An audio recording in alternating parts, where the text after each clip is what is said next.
মসজিদেরই পাশে আমার কবর দিও ভাই, যেন গড়ে হতেও মুয়াজ্জিনের আযান শুনতে পাই।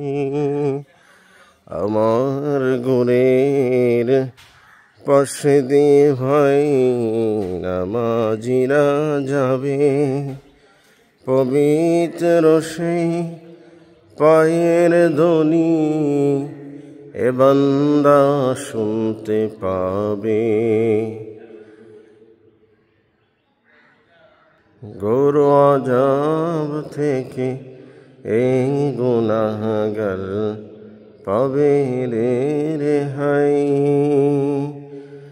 মসজিদেরই পাশে আমার কবর দিও।